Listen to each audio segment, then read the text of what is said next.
Bonjour à tous. On va attendre quelques instants que tout le monde puisse se connecter. Je mets mon écran en veille et je vous dis à tout de suite.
Bon, allez, on va commencer parce que ce soir, j'ai pas envie d'être patient. J'ai passé une longue journée et je pense que vous aussi.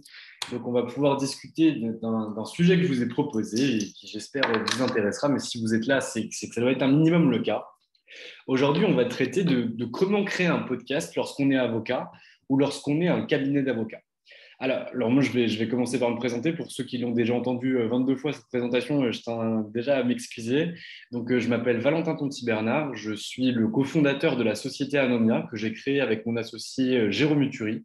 Donc, Anomia, c'est quoi? Anomia, c'est un cabinet de conseil en stratégie dédié exclusivement au cabinet d'avocats qui a des activités de conseil de façon majoritaire et également de formation pour les avocats.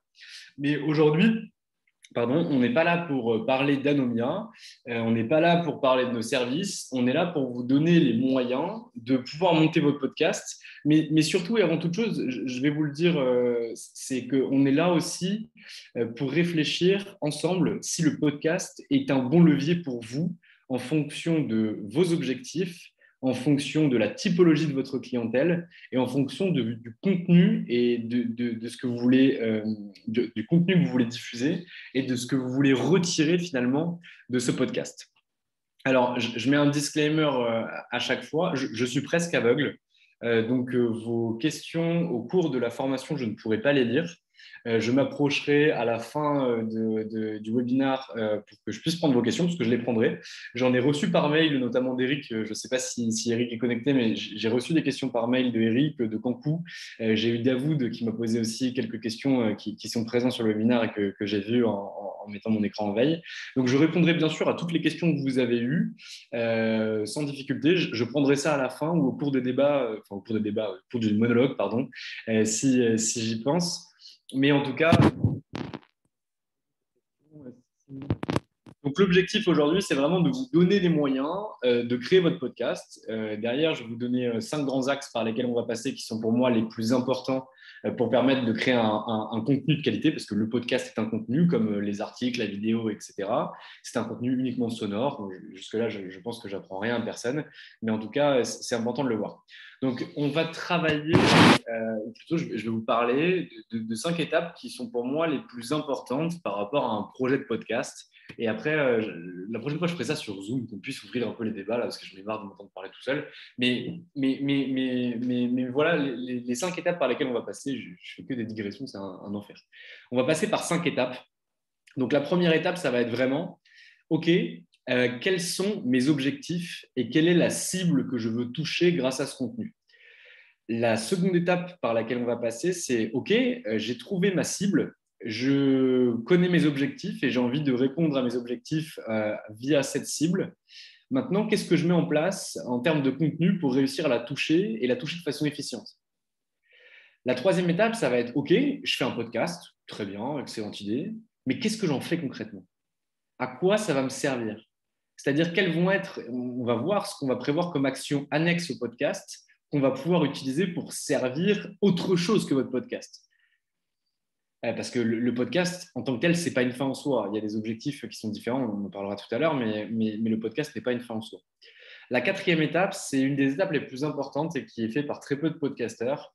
C'est vraiment la mesure et la compréhension de ces métriques. C'est-à-dire que comme tout ce que vous faites, comme tout ce que vous allez faire, il est nécessaire de pouvoir mesurer ce qu'on met en place, mesurer le nombre d'écoutes, mesurer les réactions par rapport à une typologie d'écoute, mesurer en fonction de, nous on interviewe des avocats chez Anomia, mais mesurer en fonction de quel secteur d'activité on a le plus de répondants, mesurer ce qui fonctionne le mieux et qui sont le plus en adéquation avec notre cœur d'activité. Nous, par exemple, on sait qu'on a des avocats en droit pénal d'une notoriété certaine qui font grande écoute auprès de nos podcasts. Ben, c'est super. Mais nous, majoritairement, nos clients, on a des clients qui se pénalisent, bien sûr, mais la majorité de nos clients, c'est des avocats en droit des affaires de façon large. Et du coup, est-ce que c'est vraiment pertinent de pouvoir interviewer des avocats en droit des affaires? Donc, on verra un peu ça, mais c'est vraiment super important de pouvoir mesurer ce que vous faites parce qu'il n'y a que la mesure et qu'une approche scientifique qui vous permet derrière de repositionner votre activité ou de vous retourner ou complètement de bifurquer par rapport à autre chose.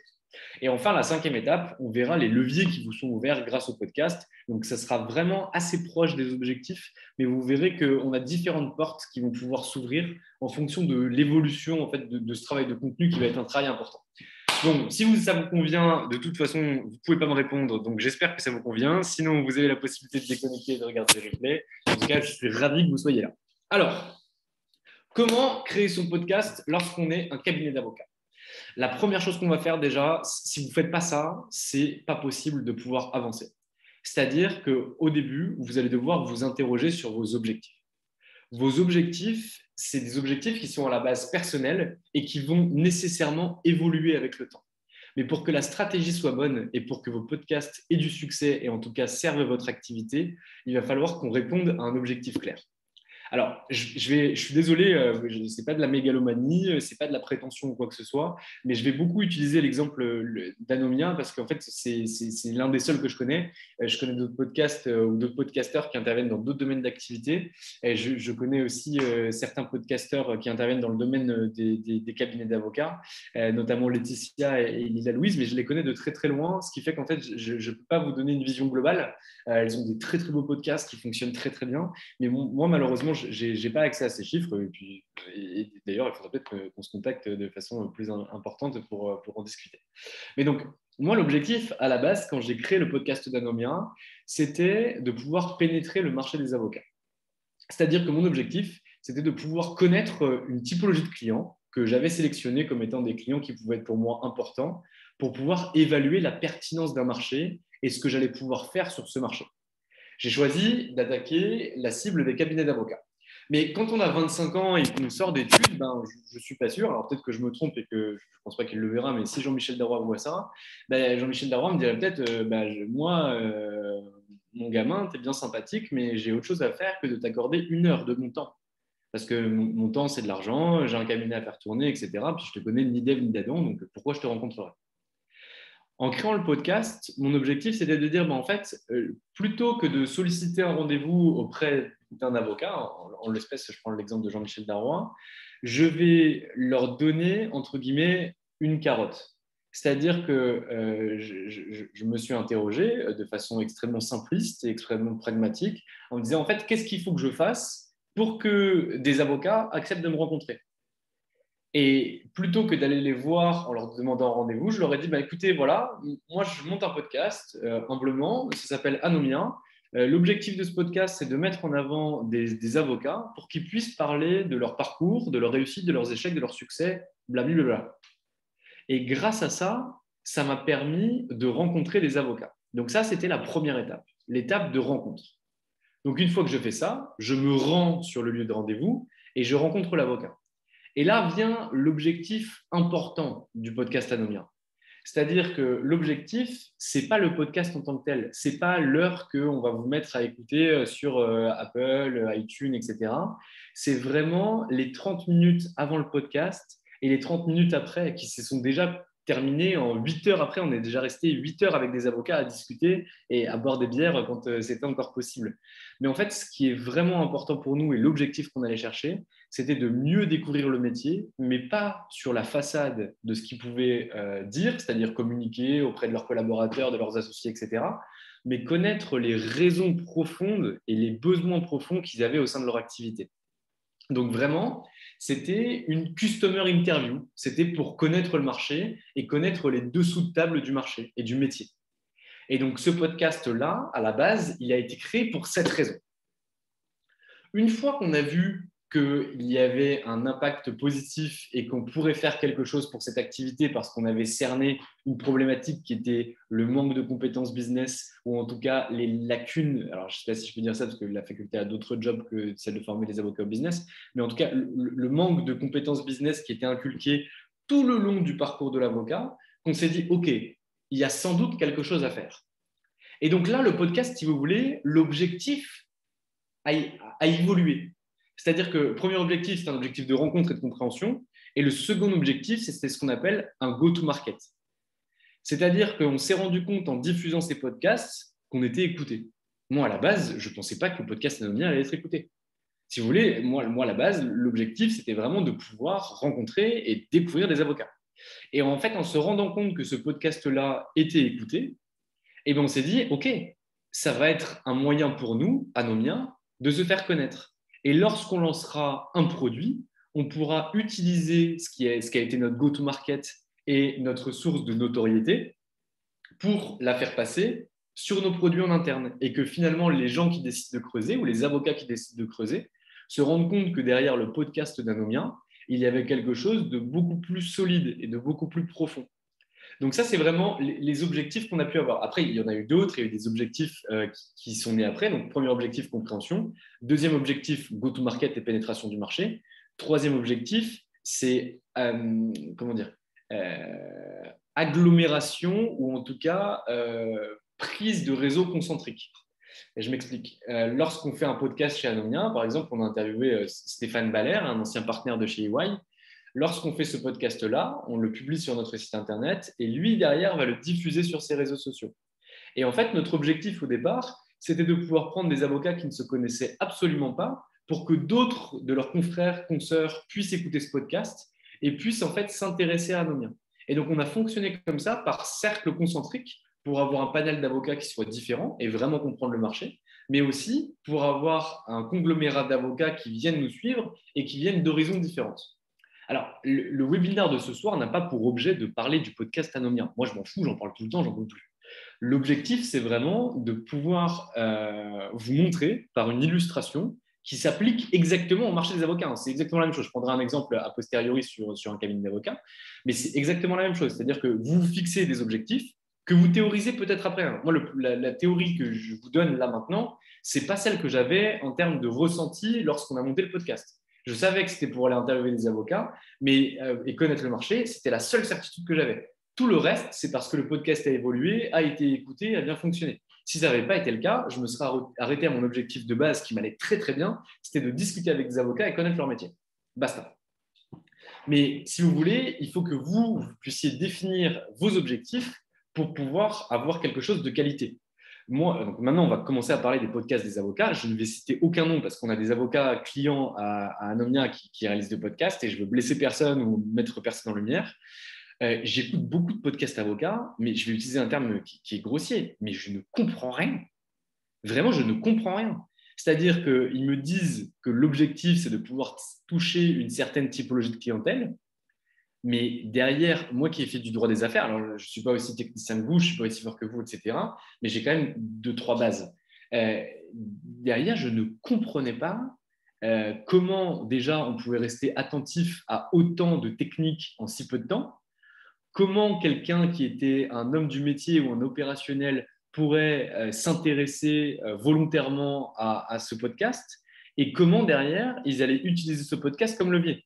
Et la preuve, c'est que lorsqu'on a mis en place des éléments de mesure, on s'est rendu compte que finalement, c'était des confrères qui allaient écouter les podcasts parce que finalement, ils faisaient leur veille juridique gratos. Et donc, l'objectif qui était à la base de toucher une certaine typologie de clientèle, on s'est rendu compte que finalement, ça aidait les confrères ou les consoeurs à pouvoir avancer, ce qui est une excellente chose en soi. Mais c'était un objectif de notoriété, et donc l'objectif de notoriété, il a complètement été loupé parce que derrière, on n'a pas mis les bonnes choses en place et le bon contenu en place. Donc vraiment, il faut s'interroger sur vos objectifs. Les objectifs qu'on peut avoir, c'est des objectifs qui sont tout à fait anodins. Ça peut être l'envie de pouvoir discuter avec un secteur d'activité précis. Je ne sais pas, peut-être qu'il y en a parmi vous qui s'intéressent au business des architectes. C'est un exemple que j'utilise souvent. Ben, peut-être qu'avant de commencer à aller vendre des prestats aux architectes, il faut mieux connaître leur secteur d'activité. Et donc pour ça, on crée un podcast qui s'appelle Architecto, ou on crée un podcast qui s'appelle Spécialiste Architecte, où on ne parle que d'architectes, peu importe, et on va interviewer des architectes qui nous parlent de leur métier, de leur parcours, de leur création, de leur vision du monde, de la façon dont ils vont aller chercher leurs clients, des difficultés qu'ils ont avec les fournisseurs, des difficultés qu'ils ont avec les administrations, en termes d'urbanisme, en termes de droit. Et finalement, vous devenez l'expert sur les architectes. Et petit à petit, vous vous interviewez uniquement les architectes. Ce qui fait que, comme ce qui s'est passé sur Anomia, les architectes qui sont passés devant vont publier ça sur leur réseau. Les architectes qui sont dans leur relation vont regarder ce qui se passe, vont s'intéresser à votre podcast et vont voir que derrière votre podcast, il se situe un cabinet d'avocats qui se prétend et qui se positionne comme étant un avocat spécialisé sur les architectes. Et donc, ce podcast qui, à la base, était un moyen pour vous de découvrir un secteur en profondeur, va devenir un podcast de notoriété sur une typologie d'acteurs, que sont les architectes, et va vous permettre derrière de pouvoir rentrer sur la deuxième phase du funnel d'acquisition, qui est la première phase, donc c'est le je connais, c'est la phase de notoriété, celle qui sera utile celle qui sera remplie, grâce au podcast. Et la deuxième phase qui sera je m'intéresse. Donc là, ça va être toutes les actions annexes au podcast que vous allez faire soit pour être contacté par les architectes, soit pour que les architectes vous laissent les moyens de les contacter. Et donc, ça, c'est des objectifs qui sont purement business derrière votre activité. Vous pouvez très bien aussi, vous, avocat, faire des podcasts destinés aux avocats. Si vous vous rendez compte que votre canal d'acquisition principal, c'est la prescription confrère, allez discuter avec des confrères. Allez les mettre en avant, allez échanger avec eux, etc. Mettez des choses en œuvre. Ça, c'est vraiment super important. C'est en fonction de votre cible et de vos objectifs, vous allez concevoir votre podcast de façon totalement différente.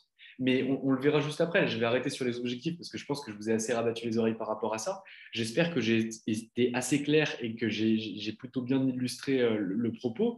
Mais je vais vous donner d'autres exemples d'objectifs juste après. Mais on passera ensuite sur la stratégie de contenu. Mais la stratégie de contenu, elle dépend beaucoup de vos objectifs. Si vous avez par exemple des cibles qui sont des cibles qui passent énormément de temps sur la route, nous, la majorité des gens qui écoutent nos podcasts qui sont avocats, ils l'écoutent soit sur la route, soit dans les transports en commun, soit au travail, passer une certaine heure où ils le mettent en fond sonore en faisant des tâches qui sont à faible valeur ajoutée. Et ben, si c'est le cas, mettez des podcasts qui sont plutôt longs et qui vont rentrer beaucoup plus dans la profondeur. Si votre cible, elle a 3 minutes le matin, je pense par exemple aux dirigeants du CAC 40 ou aux dirigeants du SP 120, et bien derrière, postez vos podcasts très tôt le matin, faites les podcasts de 5 minutes pour donner juste une information clé et rien d'autre de plus. Donc ça, c'est vraiment super important, c'est objectif, cible, ça doit être parfait. S'il y a autre chose, s'il y a un seul truc à faire, c'est vraiment ça. Il n'y a rien d'autre à faire. Donc, les objectifs, vous avez aussi des objectifs perso, c'est-à-dire que j'ai eu une personne qui est sur ce webinaire ce soir qui m'a dit bah, moi, en fait, je fais du corpo au Luxembourg. J'aimerais bien discuter un peu plus avec des confrères, des consoeurs, des magistrats et d'autres personnes qui travaillent dans le secteur du droit, parce qu'en fait, moi, c'est une partie de mon métier que j'aime bien. Donc ça, c'est plutôt ce que j'appelle un projet hobby, entre guillemets. Et donc, il n'y aura pas de velléité business immédiate, mais peut-être que lorsque cette personne aura développé son podcast, elle se rendra compte que derrière, elle a des leviers à son accès et elle va pouvoir les utiliser pour arriver à tel ou tel objectif. Donc, il n'y a pas forcément un objectif concret qui doit être défini, mais en tout cas, il doit exister cet objectif parce que si vous n'en avez pas, derrière, c'est un projet qui va capoter. Parce que ça, je ne l'ai pas dit en introduction, mais j'aurais dû le dire. C'est qu'un podcast, ça se construit sur la durée. Vous ne pouvez pas faire 5 épisodes pour constituer un podcast. Ça ne marchera pas, ça ne prendra pas. Nous, on a commencé à être connus, entre guillemets, avec Anomia ou avoir un nombre d'écoutes significatives à partir du 25e ou 26e podcast. Avant ça, on vivotait entre 500 et 1000 écoutes par podcast. Certains podcasts faisaient beaucoup plus que ça, mais c'était vraiment rarissime. Vraiment, avant d'atteindre les chiffres qu'on a aujourd'hui, c'était pas du tout ça. Donc voilà pour les objectifs, à vous de les fixer, réfléchissez bien à ce que vous allez faire. Ce qui s'applique pour le podcast s'applique aussi pour toutes les autres stratégies de contenu. Que ce soit des articles, des vidéos, des passages télévisuels ou n'importe quoi, il faut toujours répondre à un objectif et bien penser sa stratégie en amont. Si vous ne faites pas cette phase-là, ne perdez pas de temps à faire du podcast, faites autre chose, allez faire de l'acquisition client brute immédiatement, mais ne travaillez pas sur le podcast, vous allez juste perdre du temps et de l'énergie, et ça n'a pas de sens. Donc vraiment, ça, faites-le très très bien. Donc on passe ensuite sur la stratégie de contenu. La stratégie de contenu, c'est quoi? C'est de dire, en fait, voilà, moi, je vais prévoir mon heure de diffusion, mon jour de diffusion, la quantité et la qualité d'écoute que je vais avoir au sein de mes contenus, la typologie d'acteurs que je vais pouvoir interviewer et ce que je vais mettre aussi à côté de ces podcasts. C'est-à-dire qu'un podcast, ça n'existe pas seul. Il y a toujours soit une photo, soit une description, soit un titre, soit les trois. Vous trouvez les trois sur Anomia. Vous pouvez avoir aussi ce qu'on appelle du cross-link, c'est-à-dire qu'à l'intérieur, par exemple, nous on le fait pas, mais parce que c'est pas une activité. Enfin, nous on gagne pas d'argent avec le podcast, donc au bout d'un moment on le fait juste parce que ça nous fait kiffer aussi. C'est que, par exemple, on a, je sais pas, on a interviewé 4 associés de chez Gide. Aujourd'hui, on pourrait très bien avoir une stratégie où, en fait, à l'intérieur de chaque podcast de chez Gide, on va mettre le lien d'un autre avocat qui est au sein du cabinet Gide. Ce qui permettra derrière d'obtenir une plus grosse audience, d'identifier au sein de ce qu'on appelle des cocons sémantiques au sein de notre site internet pour que derrière, ça puisse ressortir. Aujourd'hui, on ne le fait pas. Et donc, cette stratégie de contenu-là, c'est à vous de vous poser les bonnes questions une fois de plus, et je le répète, par rapport à votre cible et par rapport à votre stratégie, de savoir, OK, quel type d'acteur je veux pouvoir interviewer. Une fois que vous avez défini les types d'acteurs que vous voulez interviewer, dans ce cas-là, parfait. Qu'est-ce que vous allez leur demander à ce type d'acteurs? Est-ce que vous allez faire comme nous, c'est-à-dire interviewer les acteurs sur leur vie avant d'être avocat, en étant avocat, leurs succès, leurs échecs, et passer ensuite sur des questions business? Est-ce que vous allez plutôt leur demander de parler de sujets d'actualité? Est-ce que vous allez rentrer en débat avec eux? Est-ce que l'objectif plutôt, c'est parce que vous pouvez très bien le faire, nous on ne le fait pas. Moi je suis juste là pour interviewer certains avocats, mais derrière on pourrait très bien rentrer dans des débats. C'est-à-dire qu'on pourrait très bien interviewer, imaginer un podcast à la Jean-Jacques Bourdin, où finalement vous allez pouvoir aller interviewer des patrons de grande distribution. C'est tout à fait possible. Derrière, votre seule limite, c'est vous, c'est votre contenu éditorial et c'est les gens qui acceptent de passer sur votre podcast. Donc voilà, qu'est-ce que vous voulez faire comme type de contenu? Quelle durée ces contenus doivent-ils durer? Nous, on est sur un contenu qui va entre 30 minutes et 1h27 pour le record absolu. 1h27, j'ai subi, c'est-à-dire que c'était un avocat qui m'a eu, c'était à mes débuts et du coup, je n'ai pas réussi à reprendre la parole et il a fait un monologue pendant 1h27. Aujourd'hui, j'espère que ça ne se produit plus, mais ça se produira encore très certainement parce qu'ils sont beaucoup plus forts que moi en termes de rhétorique et donc un peu complexe, mais à vous de voir en fait ce que vous voulez comme durée de votre podcast et comme type de podcast. Une fois de plus, ça dépend de votre cible et de votre auditoire. Au début, vous pouvez très bien faire des tests en disant, voilà, je vais faire un podcast de 30 minutes, vous regardez en mettant des balises sur Google Tag Manager. Si vous voulez des tips ou des advice pour réussir à le faire, on pourra vous filer un coup de main, bien sûr. Mais vous mettez des balises en fait, qui se déclenchent au moment où la personne clique sur votre podcast et au moment où elle s'en va de votre podcast. Et en fait, si on se rend compte que sur les 100 personnes qui ont écouté votre podcast, 82 se sont barrés avant la 20e minute, finalement, est-ce que ça vaut le coup de continuer sur des podcasts qui font 30 minutes? Est-ce que ça ne vaut pas le coup de faire des podcasts qui sont beaucoup plus courts? Donc ça, c'est vraiment quelque chose qui a itéré, qui a testé. Si vous avez déjà aujourd'hui des réponses sur le marché en fonction de la durée qui est opérée par vos concurrents directs ou ceux qui font des podcasts assez similaires, dans ce cas-là, inspirez-vous d'eux, mais faites bien attention qu'eux-mêmes aient pris les mesures de ce qu'ils réalisent. S'ils ne le font pas, derrière, ça n'est pas significatif. Nous, quand on est arrivé sur le marché, il n'y avait que Lia Louise qui faisait du podcast, ou en tout cas un podcast qu'on identifiait. On ne s'est pas calqué sur elle, mais je crois que Lila, je me trompe peut-être, mais je crois que ces podcasts ont beaucoup augmenté en termes de durée depuis un certain temps. Moi, par exemple, je ne serais pas capable de faire ce qu'elle fait. C'est-à-dire que moi, ma cible, elle décrocherait beaucoup plus rapidement. Donc voilà, ça c'est vraiment des questions à se poser. Ensuite, vous avez des questions en termes de stratégie de contenu, donc on va élargir un petit peu. On va également parler de diffusion. Pour pouvoir diffuser un podcast, il faut déjà l'héberger. Alors en fait, on a des hébergeurs de podcasts. Nous, le nôtre s'appelle Acast, A-C-A-S-T. C'est un truc qui vaut, donc si vous voulez un terme de prix, je crois que c'est entre 15 et 20 balles par mois, selon si vous prenez un forfait annuel ou mensuel, mais peu importe. Ça, c'est un hébergeur de podcast. C'est-à-dire que lorsque vous avez réalisé votre enregistrement, que vous avez opéré votre montage, vous allez télécharger votre fichier sonore sur cet hébergeur de podcast. Cet hébergeur de podcast est directement connecté, grâce à des API, à l'intégralité des diffuseurs de podcasts les plus connus de la place. Les diffuseurs de podcasts, c'est Apple Podcast, Spotify, iTunes, Google Podcast, YouTube, Deezer et Podmust, etc., beaucoup d'autres. Si vous passez par un hébergeur qui est connecté à toutes ces API-là, ça veut dire qu'en plaçant votre podcast à un seul endroit, vous serez automatiquement diffusé sur toutes ces plateformes de diffusion. Ce qui représente un avantage en termes de timing assez important, puisque si vous deviez le faire sur l'ensemble de ces plateformes-là, ça vous prendrait beaucoup de temps. Donc, voilà pour la diffusion. Si vous avez aussi des questions, je vous filerai les liens d'Acast. Je n'ai pas de part chez Acast, hein, je ne travaille pas pour eux. Je sais que d'autres podcasteurs utilisent encore. Et les autres hébergeurs, je ne les connais pas. Enfin, moi, avant, quand j'avais mon podcast qui s'appelait Made in Nancy, j'avais quoi? J'avais iCloud. Non, pas iCloud, pas du tout. Mixcloud, un truc comme ça. Bon, peu importe. Mais en tout cas, il y en existe plusieurs. À vous de faire votre petit benchmark en fonction de ce que vous voulez utiliser. Mais en termes de diffusion, voilà ce qu'on met en place. Tant que je suis sur les aspects techniques du podcast, je vais passer sur tout ce qui concerne le montage. Donc, nous, le montage du podcast, on le fait sur Audacity. Audacity, c'est quoi? C'est un truc gratos qui vous permet de monter vos podcasts. Donc, c'est-à-dire que vous prenez le fichier sonore que vous avez enregistré avec votre invité ou avec vous-même, parce que vous pouvez le faire vous-même. Derrière, vous mettez une petite introduction avec votre voix plus un morceau sonore. Et à la fin, vous mettez la même chose.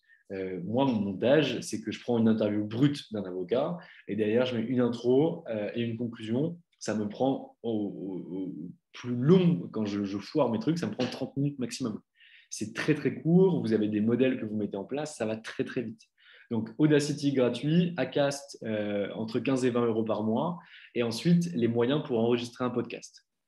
Alors, sur les moyens pour enregistrer un podcast, vous avez de 20 euros ou 50 euros, c'est-à-dire que vous utilisez vos écouteurs iPhone.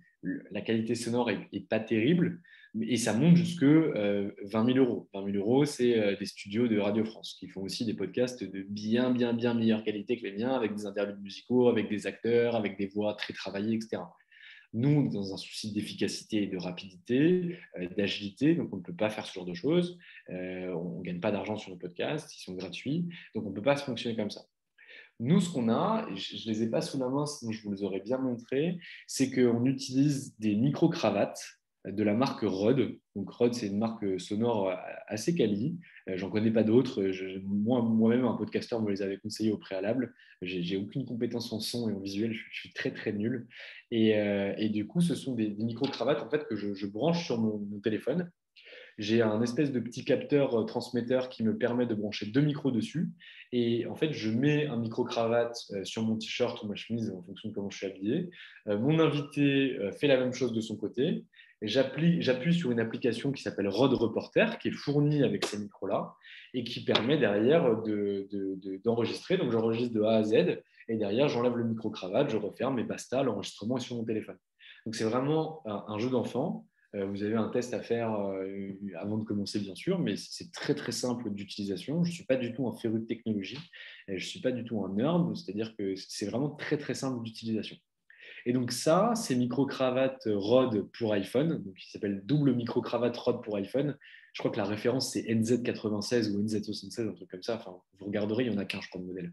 Donc, il n'y a pas de difficulté. Ça vaut un peu moins de 200 euros ou un peu plus de 200 euros. Mais en tout cas, entre 180 et 220 euros. Si je devais vous donner un ordre d'idée, c'est ça.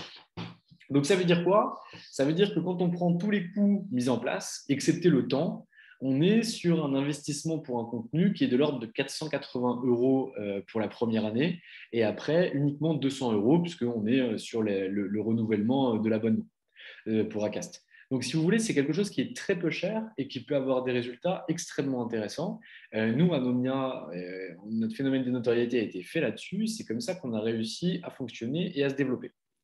Donc maintenant, j'espère que j'ai été clair sur la stratégie de contenu. J'ai été très très light parce qu'en fait, je ne connais pas vos activités, je ne sais pas ce que vous recherchez. Et pour faire du conseil qui soit un peu précis et un peu utile pour vous, il faudrait qu'on prenne des cas particuliers. Peut-être que j'aurais dû faire ça, j'aurais dû vous demander de soumettre un cas et on aurait travaillé sur un cas. Mais en tout cas, voilà comment techniquement et en termes de contenu, vous allez pouvoir monter votre podcast. Je leur dis une fois et je vous promets, c'est la dernière. Pensez bien à vos objectifs, c'est vraiment la chose la plus importante à faire avant de se lancer. Donc, on passe sur la troisième partie de ce webinaire qui va concerner les opérations annexes à votre podcast. Un podcast, c'est bien, mais vous allez avoir beaucoup de difficultés, notamment au début. C'est-à-dire que le seul chiffre que va vous fournir, moi j'utilise Acast, mais n'importe quel hébergeur, c'est le chiffre des écoutes que vous avez sur vos podcasts et également les canaux d'acquisition qui vous ont envoyé ces écoutes. Donc nous, par exemple, on diffuse nos podcasts sur LinkedIn, Facebook. On a la majorité des écoutes qui sont générées via LinkedIn à la sortie de nouveaux podcasts, mais c'est la seule chose que je fais. C'est-à-dire que si je ne descends pas dans la granularité de mes analyses, je ne peux pas savoir qui vient me voir. Et ça, c'est une grosse problématique parce que ça veut dire qu'en fait, vous savez que vous êtes écouté. Déjà, vous ne savez pas par qui, premièrement. Et deuxièmement, vous ne pouvez pas identifier personnellement qui est la personne qui vient vous regarder ou vient vous écouter, pardon. Donc là, c'est assez difficile parce qu'en fait, il faudrait pouvoir travailler ces auditeurs-là pour savoir s'ils aiment ce que vous faites, pour savoir comment vous pourriez encore mieux les satisfaire, pour leur expliquer que, en plus des podcasts, vous écrivez aussi des articles, que vous faites des webinaires comme pour ce soir, que vous avez des produits de formation, que vous faites du conseil. Il faut pouvoir donner de la valeur à son auditoire. Mais pour ça, il faut réussir à l'identifier. Donc, les opérations annexes qu'on va pouvoir mettre en place avec le podcast, c'est vous en avez plusieurs, mais c'est de faire interagir votre communauté. C'est pas pour rien que sur Anomia, notre page LinkedIn, si vous la suivez, de temps en temps, on pose des questions sur les podcasts pour que, en commentaire ou via mail, des avocats nous disent ah bah moi je pense que blabla. Ça veut dire qu'on a identifié un de nos auditeurs. C'est-à-dire que cette personne-là, qui a écouté simplement notre contenu sonore, nous a répondu, nous a envoyé un mail. Si elle nous a envoyé un mail, c'est qu'elle a écouté le podcast. Et donc, en fait, après, on a réussi à identifier la personne qui nous écoutait. Mais nous, des personnes qui nous écoutent sur Anomia, il y en a beaucoup, il y en a énormément. Donc, derrière, il faut qu'on arrive à avoir un travail qui est fin pour identifier un maximum de personnes. Donc, on utilise beaucoup ce phénomène de questions-là pour réussir à les identifier. On utilise aussi les webinaires qu'on annonce sur nos podcasts pour que les gens puissent venir s'inscrire. Et là, quand vous êtes inscrit, vous avez bien vu que vous avez mis votre nom, votre prénom, votre numéro de téléphone, votre mail et votre profession. On utilise aussi les inscriptions à la newsletter qu'on place en dessous des podcasts. Donc, on suppose qu'une personne qui vient écouter le podcast et qui voit la newsletter, au bout d'un, deux, trois, quatre, cinq podcasts, va se dire « Ok, j'ai envie d'en savoir un peu plus sur ce que fait Anomia et donc je vais m'inscrire également sur leur newsletter pour qu'ils puissent me diffuser du contenu. » Ce qui fait qu'on a identifié d'autres personnes qui étaient intéressées par notre podcast et qui les écoutaient. Et en fait, de fil en aiguille, votre objectif, seul et unique, c'est de retracer votre audience pour vous rendre compte si finalement les objectifs que vous aviez par rapport à la cible que vous visiez, est-ce que déjà vous êtes dans le juste. Nous, au début, on interviewait des copains à moi d'ailleurs qui étaient élèves avocats et qui sont aujourd'hui avocats. Et en fait, on se rendait compte que majoritairement, c'était des étudiants et des élèves avocats qui nous écoutaient. Et ça, c'était un petit peu dommage parce que nous, notre objectif, c'était, lorsqu'on avait changé ce premier objectif de connaître le marché, c'était de pouvoir se servir de ce podcast comme étant un go-to-market ou un moyen de pénétration de marché. Et donc, si vous voulez, si on veut pénétrer le marché des avocats et qu'on a des étudiants et des élèves avocats qui nous écoutent, derrière, ça pose problème. Et donc, du coup, on a réfléchi pour savoir comment est-ce qu'on allait pouvoir faire bifurquer cette cible sur les avocats. Et donc, on est très vite rentré dans la technique et dans les questions d'acquisition client, de positionnement, de secteur d'activité, de stratégie, qui étaient trop technique, entre guillemets, pour les futurs avocats. Et c'est grâce à ça, en fait, qu'on a réussi à minimiser les coûts des élèves avocats. Ce n'est pas qu'on ne les veut pas, les élèves avocats, mais c'est qu'on veut surtout des avocats. Et donc, on a minimisé ces coûts-là et on a maximisé les coûts des avocats. Donc ça a été vraiment important. Et donc derrière, ce que vous pouvez utiliser, c'est des mails, c'est organiser des événements. Je sais que, par exemple, Lilia Louise Maréchaux, qui fait le podcast Fleur d'avocat, elle a créé des événements à la suite de son podcast. Et c'est une super idée. Ça veut dire qu'elle a pu, alors je ne sais pas exactement comment elle l'a fait, mais elle a pu faire venir des avocats qu'elle avait interviewés.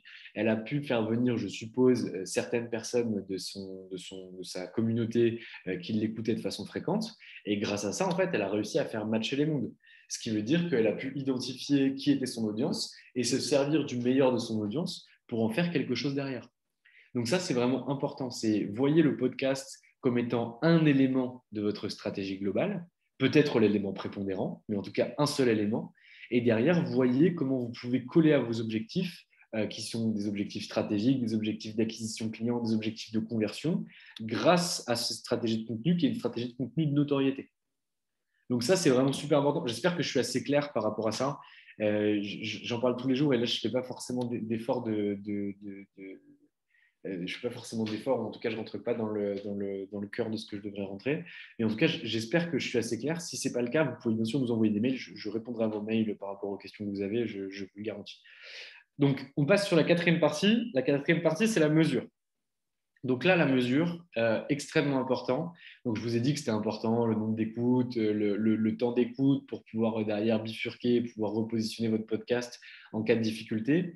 Ce qui est extrêmement important aussi, c'est de mettre en place des outils sur votre site Internet, parce que le podcast, vous allez le diffuser sur un site Internet ou sur des réseaux sociaux, pour vous permettre de voir quelles actions sont mises en place derrière par les auditeurs de votre podcast.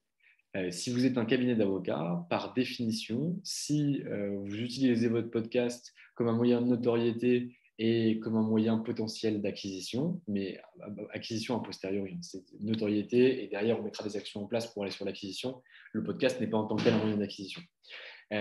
Si on arrive à traquer certains comportements, ben derrière on pourra voir si notre podcast est utile ou pas pour le ruissellement vers d'autres activités.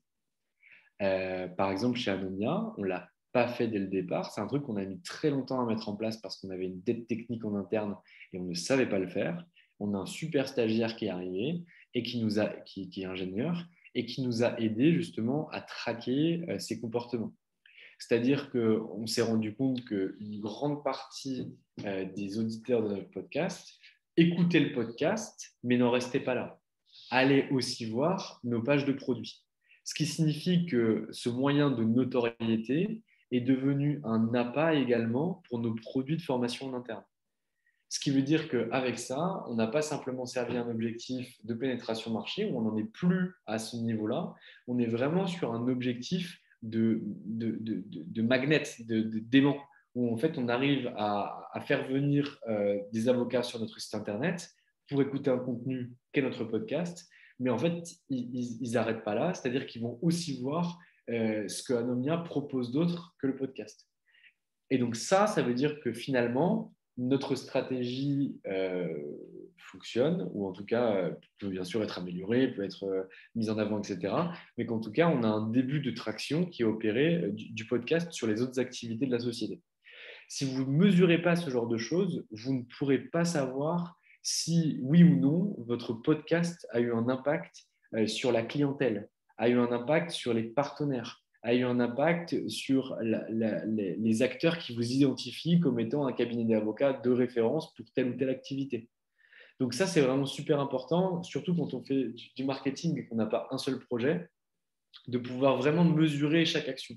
Parce que si vous avez un podcast, vous faites des webinars et que vous avez des articles, bah en fait, et que vous mettez la même puissance sur chacun, c'est-à-dire 33% de votre énergie, 33% de votre énergie et 33% de votre énergie, si vous ne mesurez pas, vous ne pouvez pas savoir ce qui a fonctionné. C'est-à-dire que ce qui a permis à un client de vous contacter, ça a très bien pu être exclusivement à 100% les webinars. Ça a pu être à 100% le podcast. Ça a pu être à 100% les articles. Donc, si vous ne mesurez pas ça, en fait, vous allez continuer à développer vos 3 stratégies de contenu. Vous allez dépenser 100% de votre temps de développement sur ces 3 stratégies de contenu. Et en fait, il n'y en a qu'une seule qui fonctionne. Donc, si une seule fonctionne, arrêtez les 2 autres, balayez-les du bras et concentrez-vous uniquement sur celle qui fonctionne. Ou développez-en une autre, mais différente de celle qui n'a pas fonctionné. Ou interrogez-vous pourquoi ça n'a pas fonctionné. Faites des tests, fonctionnez avec itération. C'est vraiment super important en fait. Il n'y a pas de recette miracle si vous voulez. Moi, je vous livre mon ressenti, mais c'est un ressenti qui est fait a posteriori. Au début, je ne savais pas du tout que ça allait fonctionner. Enfin, j'en avais aucune idée. J'avais beaucoup d'espoir, mais j'avais aucune certitude. C'est-à-dire que c'est arrivé vraiment a posteriori. Donc, tout ce que je vous donne là, c'est un recul que j'ai pu prendre sur le podcast pour me rendre compte par quel chemin j'étais passé et ce que ça m'avait apporté à chaque étape et comment il avait bifurqué à chaque étape. Donc ça, c'est super important. Et aujourd'hui, le podcast d'Anomia, c'est plus le seul canal de notoriété. C'est plus la seule stratégie de contenu de la société Anomia. On fait des webinaires maintenant une fois toutes les 2 semaines et ça fonctionne super bien. Alors ce soir, j'ai mal choisi le thème, c'est la preuve que moi aussi, je me suis planté. C'est qu'on avait 25 inscrits. Et là, on doit être à 10 personnes présentes sur le webinaire. Donc, si vous voulez, ce n'est pas quelque chose qui a été pertinent par rapport à la cible que je visais.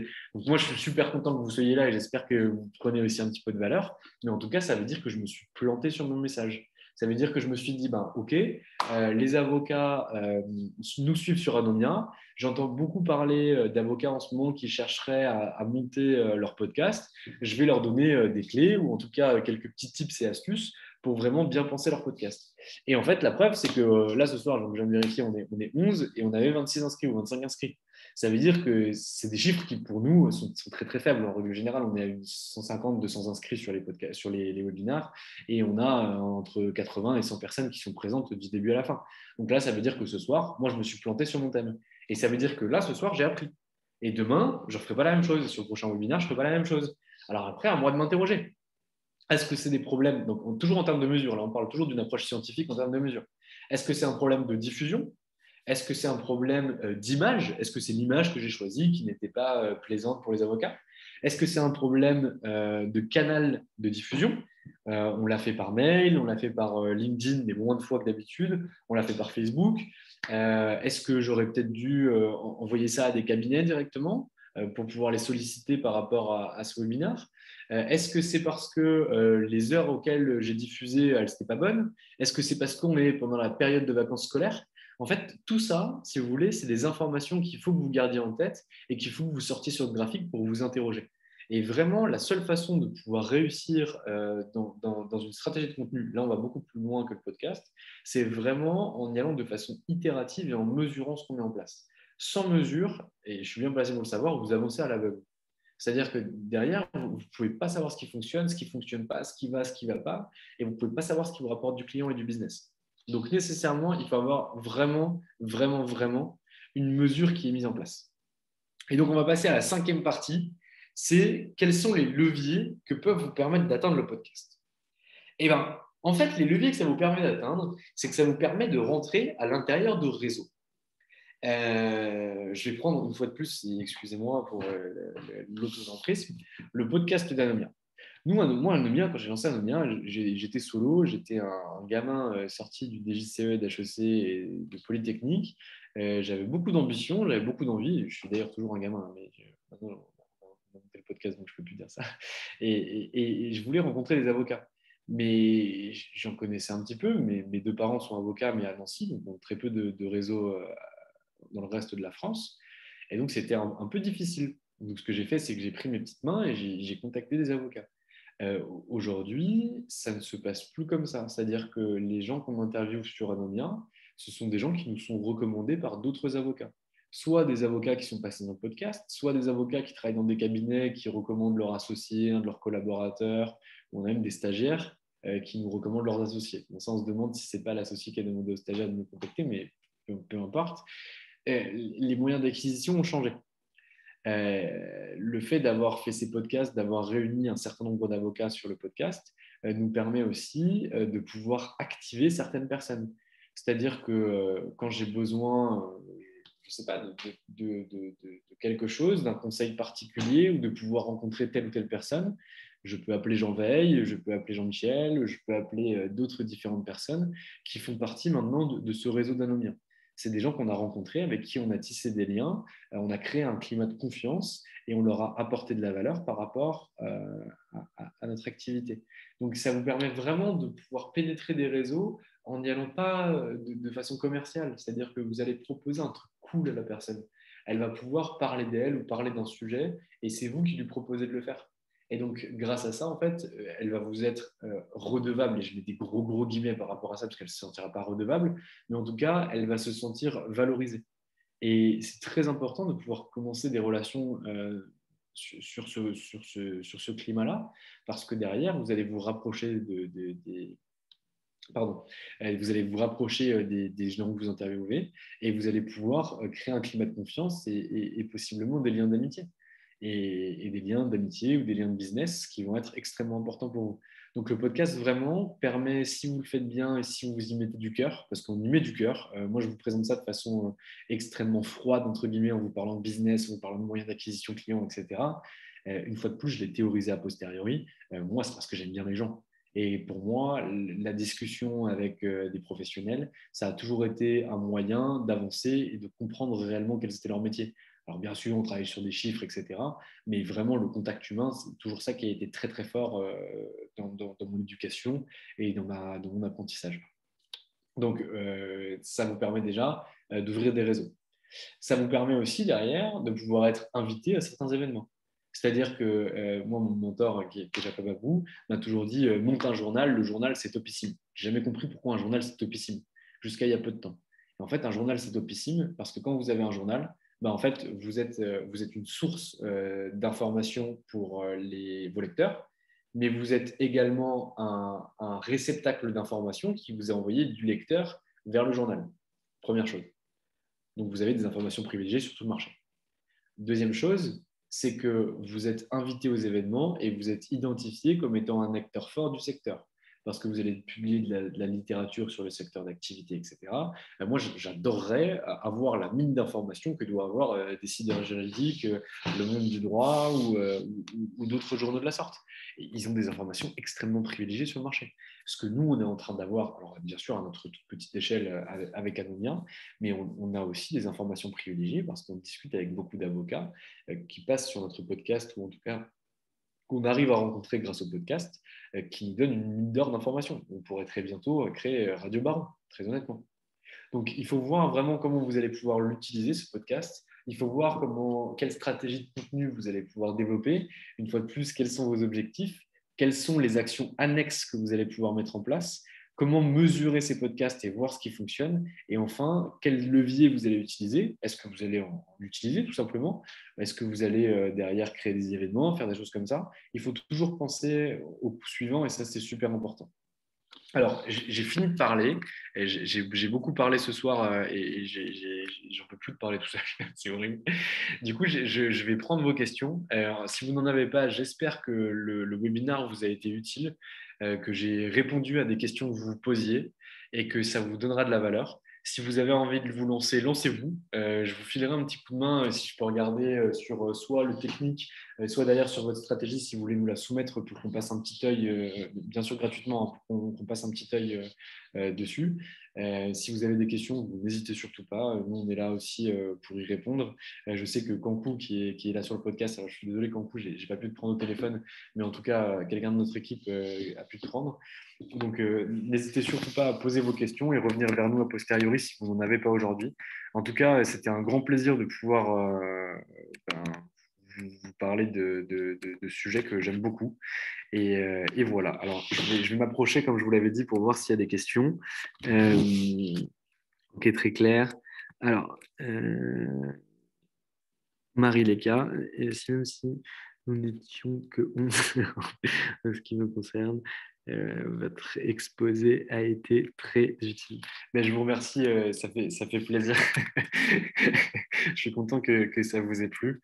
Je vais laisser 2-3 minutes si vous voulez poser vos questions, mais sinon, je vais vous souhaiter une très bonne soirée et je vous dis à très bientôt.